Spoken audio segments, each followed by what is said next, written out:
हवेली के उस पार पार्ट 3। आर्या चीख उठी। तभी अचानक कमरे में तेज हवा चली और कोई उसके सामने आकर खड़ा हो गया। अदैत्य, इसे हाथ मत लगाना, उसने गरजकर कहा। सफेद औरत हंसी। तुम अब भी हार नहीं माने? अदैत्य, पहले मायरा, अब यह लड़की। अदैत्य की आंखों में गुस्सा भर आया। रागिनी, खेल खत्म हो चुका है। औरत की हंसी और डरावनी हो गई।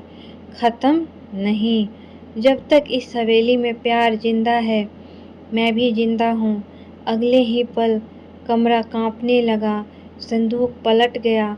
दीवारें धूल से गिरने लगी। अदैत्य ने आर्या का हाथ पकड़ा और उसे बाहर की ओर खींचा। दोनों भागते हुए तहखाने से बाहर निकले। पीछे से औरत की चीखें पूरी हवेली में गूंज रही थी। ऊपर आकर आर्या हांफती हुई दीवार से लग गई। वो रागिनी थी। अदैत्य ने सिर हिलाया। हाँ, और अब उसे पता चल गया है कि तुम सच के बहुत करीब पहुंच गई हो। मायरा के पत्र में हड्डियों का जिक्र था। अगर वो मिल जाएं, वो शायद उसका अंत हो सकता है। अदैत्य ने बात पूरी की। लेकिन वह जगह मुझे याद नहीं। आग वाली रात सब बिखर गया था। आर्या ने दृढ़ आवाज में कहा। तो हम ढूंढेंगे। हम। अदैत्य हल्का सा मुस्कुराया। हाँ, हम, क्योंकि अब यह सिर्फ तुम्हारी कहानी नहीं।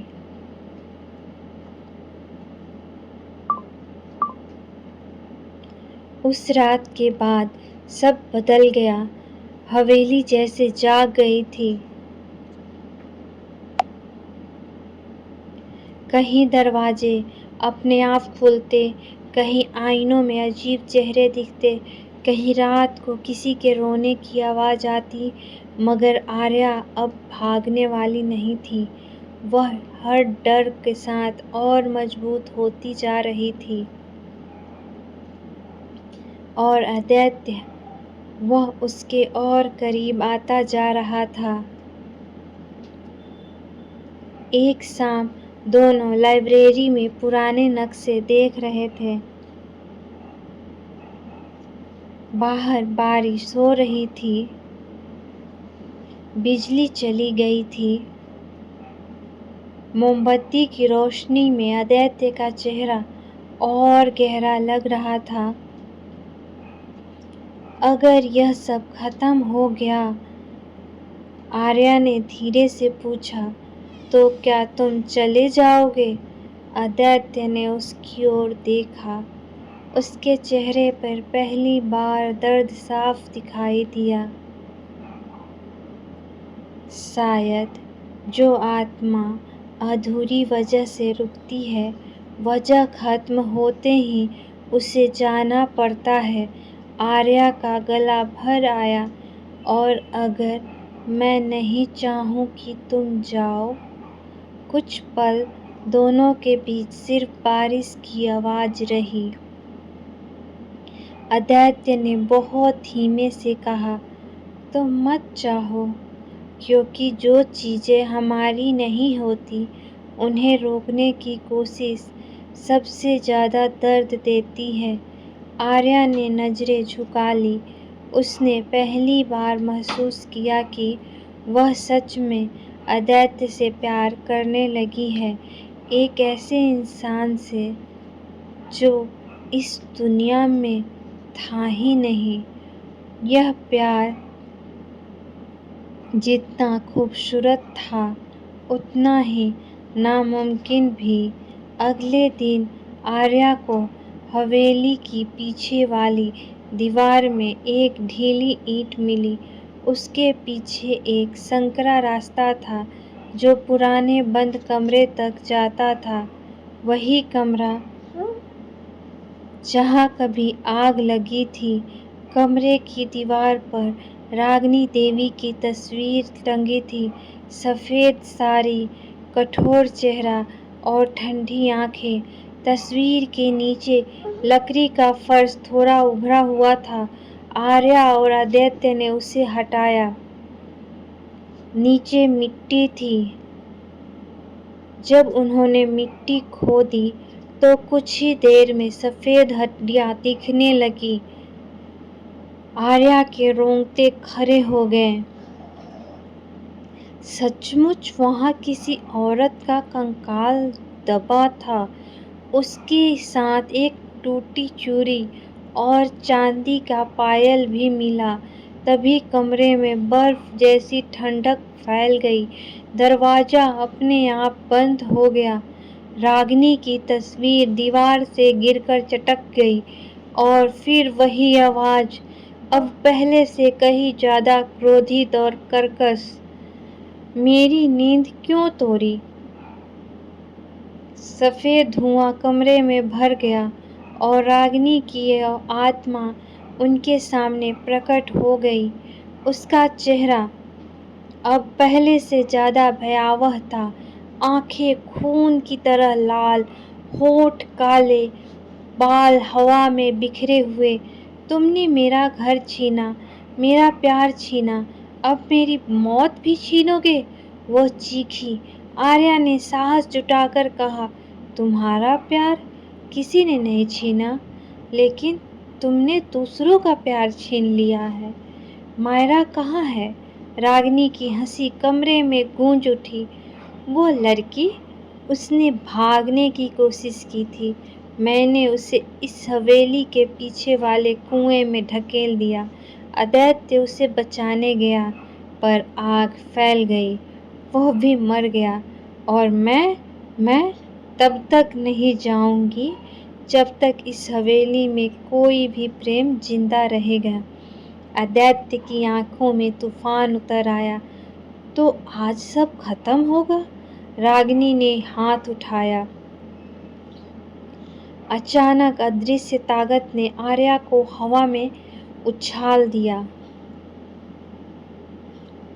उसका सिर दीवार से टकराया। मोमबत्तियां बुझ गई। कमरा अंधेरे में डूब गया। आदित्य रागिनी की ओर बढ़ा, लेकिन उसकी आत्मा बार बार धुएं की तरह गायब होकर दूसरी जगह प्रकट हो जाती। तुम मुझे नहीं रोक सकते, रागिनी चीखी। मैं इस हवेली की दीवारों में हूँ, हर चीख में हूँ, हर मौत में हूँ। आर्या दर्द से उठी। उसे मायरा का पत्र याद आया। अगर कोई उन्हें मुक्त कर दे। उसने तुरंत कंकाल के पास पड़ी चांदी की पायल उठाई। पायल के अंदर छोटे अक्षरों में खुदा था, रागिनी। आदित्य, आर्या चिल्लाई, उसे उसकी हड्डियां के साथ मुक्त करना होगा। आदित्य ने रागिनी को रोकने की कोशिश की। उसी बीच आर्या ने कंकाल के पास पड़ी पुरानी लकड़ियां, पर्दे और तेल की बोतलें देखी। उसने कांपते हाथों से आग जलाई। लपटें धीरे धीरे बढ़ने लगी। रागिनी पायलों की तरह चीख उठी, नहीं नहीं। कमरा कांपने लगा। हवेली जैसे दर्द से कराह रही हो। आदित्य ने आर्या को अपनी तरफ खींचा। जल्दी बाहर आओ। नहीं, जब तक यह पूरा नहीं जलता वह नहीं जाएगी। रागिनी ने आखिरी बार हमला किया। इस बार उसने आर्या का गला पकड़ लिया। आर्या की सांसें रुकने लगी। तभी आदित्य उसके सामने आ गया। उसने पहली बार आर्या का चेहरा दोनों हाथों में लिया। उसकी आंखों में अनकहा प्यार भरा था। डरो मत, उसने फुसफुसाया, मैं हूँ। अगले ही पल आदित्य ने खुद को रागिनी और आर्या के बीच डाल दिया। आग भड़क उठी। रागिनी की चीखें हवेली की छत तक गूंजने लगी। दीवारें दरकने लगी, तस्वीरें गिरने लगी।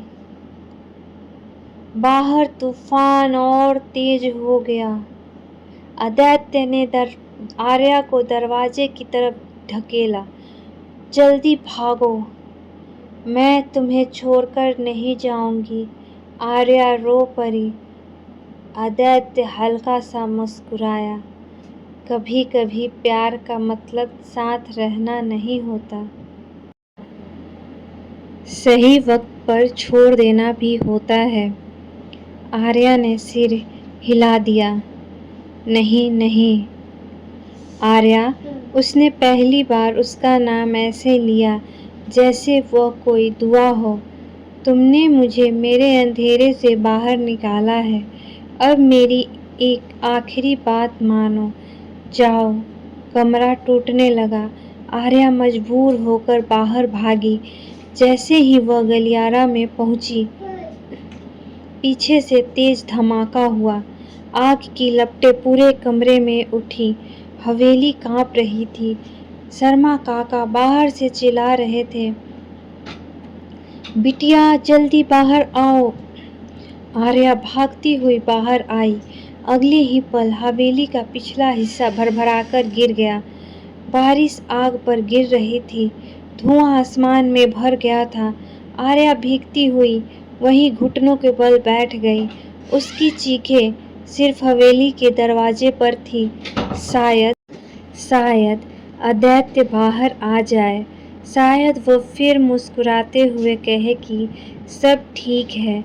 लेकिन दरवाजे से कोई नहीं निकला। सुबह होने तक हवेली का आधा हिस्सा राख बन चुका था। आग बुझ चुकी थी। पुलिस आई, लोग इकट्ठा हुए, पुराने दीवारें तोड़ी गई। हवेली के पीछे वाले कुएं से सचमुच एक और कंकाल मिला, मायरा का। उसके हाथ में एक लॉकेट था जिसमें आदित्य की तस्वीरें थीं। देवघर में पहली बार इतने सालों बाद सच सामने आया। अखबारों ने लिखा, पुरानी हवेली का रहस्य सुलझ गया। लोग तरह तरह की बातें करने लगे, मगर आर्या जानती थी कि अखबार सिर्फ आधा सच लिखते हैं, बाकी आधा सच हमेशा उन लोगों के दिल में रह जाता है जिन्होंने उसे जिया हो। कुछ दिन बाद मायरा और रागिनी दोनों की अस्थियां अंतिम संस्कार कर दिया गया। हवेली बेचने का फैसला आर्या ने बदल दिया। उसने वह जगह गिराकर वहां एक छोटा सा स्कूल बनाने का निश्चय किया, मायरा के नाम पर। शर्मा काका की आंखों में पहली बार सुकून था।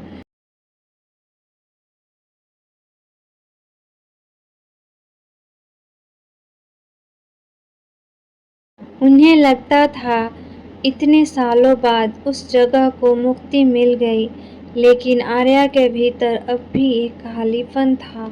रात को जब भी बारिश होती, उसे छत पर बिताई वह रात याद आती। लाइब्रेरी की मोमबत्ती, आदित्य की आंखें, उसका मैं हूँ, और फिर उसका यूं चला जाना। 1 महीने बाद स्कूल का काम शुरू हो गया। उस दिन भी शाम को बारिश हो रही थी। आर्या अकेली पुरानी बाग में चली गई, जहाँ कभी हवेली का मुख्य दरवाजा हुआ करता था। मिट्टी में अब भी नमी थी। हवा में रात रानी की हल्की खुशबू थी। वह उसी जगह खड़ी हो गई जहाँ आदित्य को देखा था। तुम चले गए, उसने धीरे आवाज में कहा, लेकिन मैं अब भी वहीं हूँ। हवा एक पल के लिए थम गई, फिर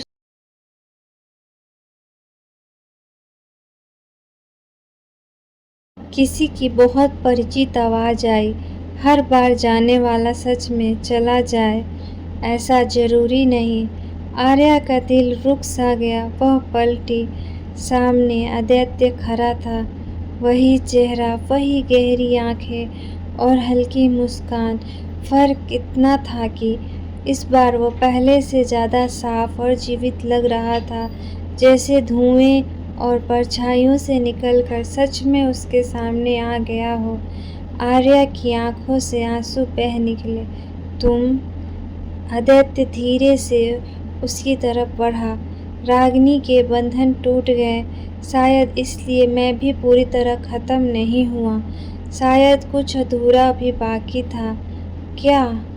वह उसके बिल्कुल सामने आकर रुक गया। बारिश की हल्की बूंद दोनों के बीच गिर रही थी। तुमने एक बात कहानी थी, उसने बहुत धीमी से कहा। मायरा मेरा अतीत थी, एक अधूरी कहानी। लेकिन तुम वह वजह बन गई जिसकी वजह से मैं मौत के बाद भी जीना चाहता था। आर्या की सांसें अटक गई। आदित्य ने पहली बार उसका हाथ थामा।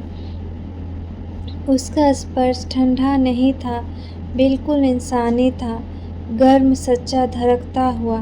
मैं नहीं जानता मेरे हिस्से में कितनी जिंदगी बची है, उसने कहा, या मैं इस दुनिया का हूँ भी या नहीं, लेकिन अगर कोई एक सच है तो यह है कि मैं तुमसे प्यार करता हूँ आर्या।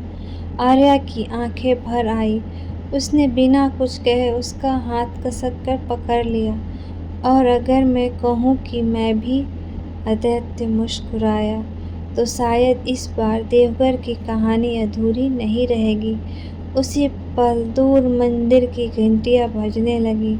हवाओं में अजीब सी शांति फैल गई, जैसे देवघर ने पहली बार किसी प्रेम कहानी को स्वीकार कर लिया हो।